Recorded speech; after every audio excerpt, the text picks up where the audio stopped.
Welcome everyone to today's episode of Behind the Screen. Now, the 2024 edition of Dungeons and Dragons made a lot of changes. Some of them are really good. Some of them fix problems that have existed for years, make classes feel better, and overall improve the game. But then there are the other changes, the ones that make you stop, reread the rule, and go, wait, why the hell did they change this? Today, we're going through the top 10 worst changes in the 2024 edition of Dungeons and Dragons. These are the changes that either nerfed things that didn't need nerfing, removed flavor, or just made the game less fun. Now, obviously, this is my opinion, so if I miss something or you think one of these takes is absolutely terrible, go ahead and let me know down in the comments what you think the worst change of 2024 was. But alright, let's stop with that intro stuff. Let's start off with number 10. And coming in at number 10, we have the changes to backgrounds. And now on paper, this actually sounds like a good idea. Backgrounds are supposed to matter more. They give you your ability score increases, they help define your character, and they're more tied into your build. That's cool, right? Yeah, in theory. In the 2024 version, backgrounds become way more important mechanically. Instead of just being flavor, they're now a core part of how your character is built.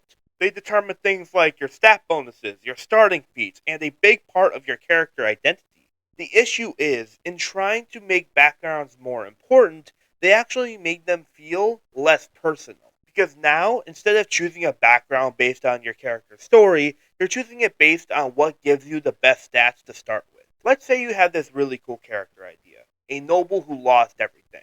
Now they're trying to rebuild their life. In older editions, you just pick noble, and that's your story. But now, you might feel pushed to pick something else, just because it gives better ability scores or a better feat. And that's the kind of the real issue here, is that it's just backgrounds from more about roleplay and more towards optimization. Instead of asking, who is my character, what were they, who are they, you start asking, what gives me the best build to start? And in a game like Dungeons and Dragons, that's kind of a big loss. Backgrounds used to be one of the easiest ways to inject personality into your character. Now they feel more like another mechanical choice. Backgrounds should tell a story, not just boost your stats. And now, don't get me wrong, giving backgrounds more impact isn't a bad idea, but the way it's implemented, it just feels like it pushes players away from creativity and more towards optimization. And unfortunately, that's not the only change that took something flavorful and made it feel a little bit more mechanical. Let's move on to number 9. Now, coming in at number 9, we've got Weapon Mastery. And now this one is interesting because it's actually a really cool idea. Now, martial classes needed something. Fighters, barbarians, rogues, they've always kind of lagged behind spellcasters in terms of creativity. So giving weapons unique effects, giving martials more options in combat, that sounds amazing. But the execution feels a little off. So, if you don't know, Weapon Mastery basically gives different weapons special properties. Things like pushing enemies, slowing them down, gaining advantage, or adding extra control effects. It's meant to make combat more dynamic and give martials more interesting decisions. The issue is, it doesn't go far enough. Instead of feeling like a full system, it feels like the start of one. A lot of the effects are pretty minor, and some of them don't feel impactful enough to change how you play. Instead of opening up tons of creativity, it sometimes feels like, okay, I guess I'll use this weapon just because it's slightly better than my regular one. This could have been huge. Imagine if weapons had deeper combos, unique interactions, or abilities that actually changed how you approach combat. Instead, we got something that feels like a first draft. And that's the frustrating part because martial classes needed something like this. This was their chance to really stand out, and instead it just feels kind of just okay. Weapon mastery isn't bad, it just feels unfinished. And honestly, that might be worse than it being bad. Now, coming at number 8, we've got inspiration. And now this is something D&D has struggled with for a long time. Inspiration is supposed to reward good roleplay, creative ideas, and just overall great moments at the table. And in the 2024 edition, they tried to fix it. But honestly, it still doesn't really work. So the idea behind the new inspiration system is that it's easier to get. Things like rolling a natural 20 or certain abilities can now give you inspiration. So in theory, players should be using it more often. But here's the issue. It still doesn't feel meaningful. Inspiration is just advantage. That's it. And advantage is already something you get all the time in D&D. So when you get inspiration, it doesn't really feel too special. It just kind of feels like, oh cool, I already had advantage, but now I have it again. And because of that, inspiration loses what made it interesting in the first place. It's supposed to be a reward for great moments, something that feels earned. But when it's handed out more often and doesn't do anything really that unique, it just becomes another mechanic. This could have been so much better. Imagine if inspiration lets you just reroll anything, influence the story, or even change outcomes in a bigger way than just advantage. Something that actually feels extremely powerful. If a reward doesn't feel special, players stop caring about it. And that's the problem with inspiration in 2024. It's more common, but somehow less exciting. And unfortunately, this next change on this list takes something that used to feel really flexible and makes it way more restrictive. Let's get into number 7. Coming in at number 7, we've got something a little more subtle, but it affects the entire game. And that's how the 2024 edition starts to standardize class identity. So, one of the goals of the new edition was to make things way more balanced, way more consistent, and easier to understand. And on paper, that sounds great, but the downside is classes start to feel a little too similar. Part of what makes D&D fun is that every class feels different. I mean, a fighter should feel different from a rogue, or a warlock should feel completely different from a wizard. And not just in what they do, but also in just how they play in general. Both more standardization, more shared systems, and more streamlined mechanics, some of that uniqueness starts to fade.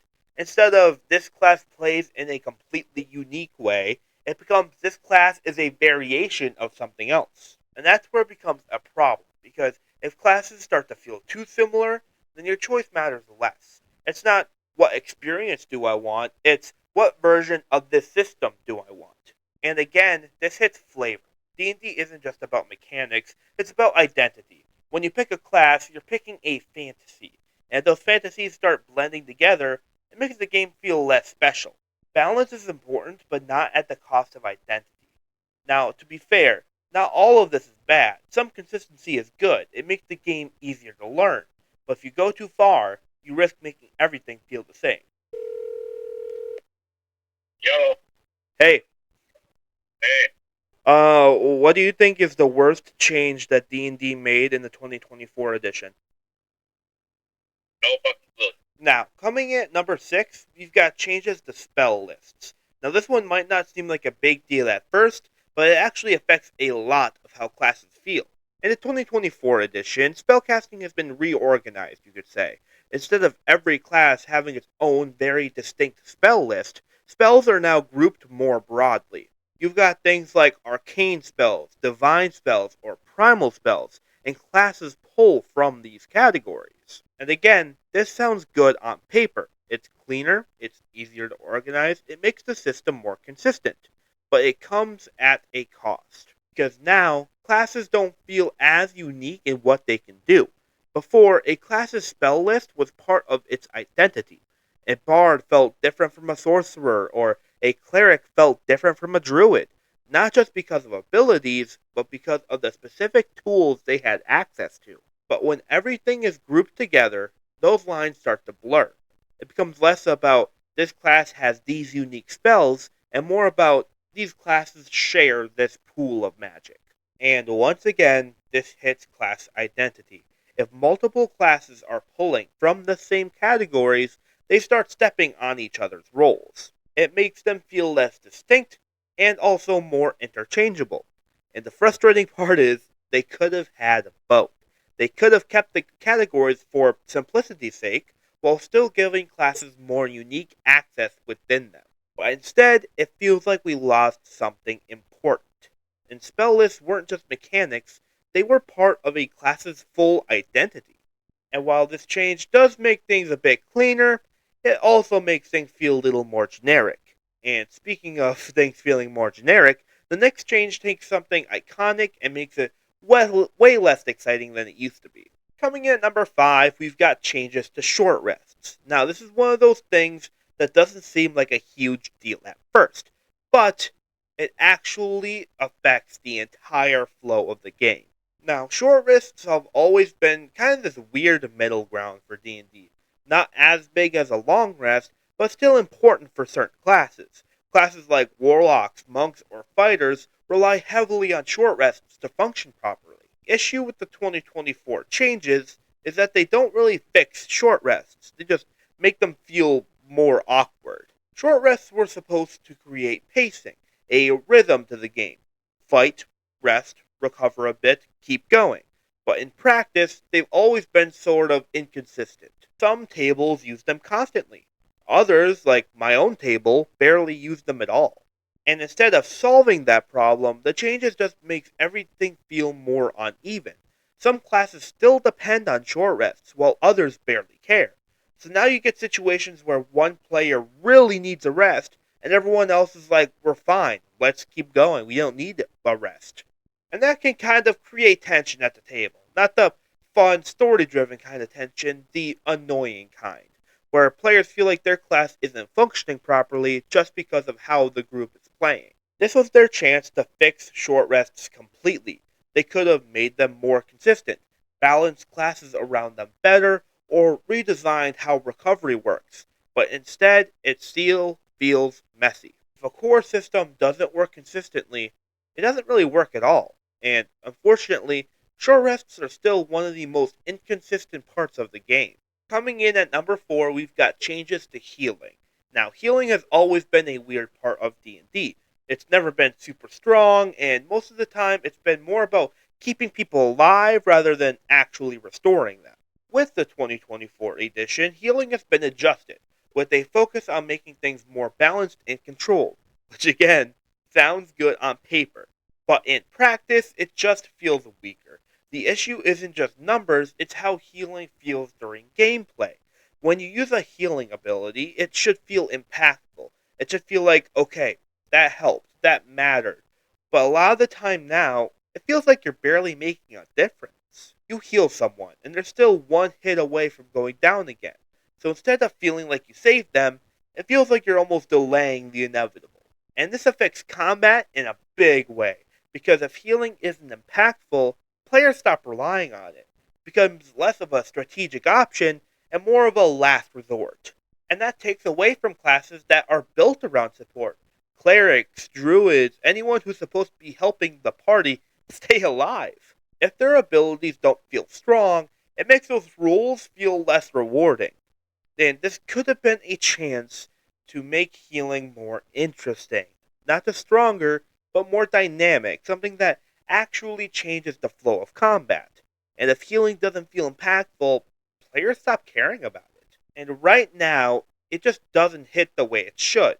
And unfortunately, this next change takes something players already loved and makes it way less exciting. Now, number 3. Now, coming in at number 3, we've got changes to feats. Now, feats have always been one of the most exciting parts of building a character. They're what let you customize your playstyle, do something unique, or just feel a little more powerful. They're the thing where you go, oh, that's cool, I want that ability. But in the 2024 edition, feats have been reworked quite a bit. They're more structured, more balanced, and tied more closely to progression. And again, sounds like a good thing. But here's the problem. A lot of feats just don't feel as exciting anymore. They feel more toned down, more controlled, balanced, and while balance is important, it comes at a cost. Feats were one of the few places where you could really break out of the mold. You could take something that felt strong, something that changed how you play, something that made your character stand out. Now, a lot of them just feel like small little upgrades. Instead of this changes how I play my character, it becomes this is slightly better than what I had before. And this ties into a bigger pattern that we've been seeing in this video. A lot of things in the 2024 edition are being smoothed out, balanced, standardized. But in doing that, they're losing a little bit of their edge. feats should feel like a big decision, something you're excited to pick, something that changes your character in a noticeable way, not just a minor improvement. Feats shouldn't just make your character better, they should make your character different. And right now, a lot of them don't hit that same level of excitement. Coming in at number 2, we've got spell nerfs. Now, before I say anything, I get it. Some spells in D&D were way too strong. They needed to be adjusted. They needed to be balanced. But that's not the problem. The problem is, some of these nerfs went way too far. A lot of iconic spells, the ones players loved using, the ones that created big moments, have been toned down, limited, or just made less impactful. And this hits especially hard for spellcasters, because spells aren't just mechanics, they're the identity of the class. When you think about a wizard or a sorcerer, you think about those big, powerful spells. And now, some of those spells just don't feel the same. You cast something, and instead of feeling powerful, it feels okay. Balanced, but not exciting. And here's the thing, balance is important, but D&D isn't just about balance. It's about moments, big plays, clutch saves, crazy outcomes that your table will 100% talk about later. And when you tone things down too much, you lose some of that magic. They could have adjusted spells without making them feel 100% weaker. They could have kept the excitement while fixing the problems. But instead, some of them just feel safer. And if everything is perfectly balanced, nothing feels powerful. And coming in at number 1, the worst change in the 2024 edition of D&D isn't just one rule. It's a pattern. And that pattern is removing the wow moments from the game. I talked a little bit about it in the number 2 section, but if you look at a lot of the changes we talked about, spells getting nerfed, feats getting weaker, classes becoming more standardized, they all point to the same thing. The game is becoming more balanced, more controlled, consistent, but less exciting. D&D isn't just about balance. It's about those moments where something crazy happens. The clutch spell that saves the party, the risky move that somehow works, the unexpected outcome that nobody saw coming, the stuff you talk about way after the session ends. And with a lot of these changes, those moments feel less likely. Things are safer, more predictable, more controlled. And that's why this is number 1, because it doesn't affect just one class or one mechanic, it affects the feeling of the entire game.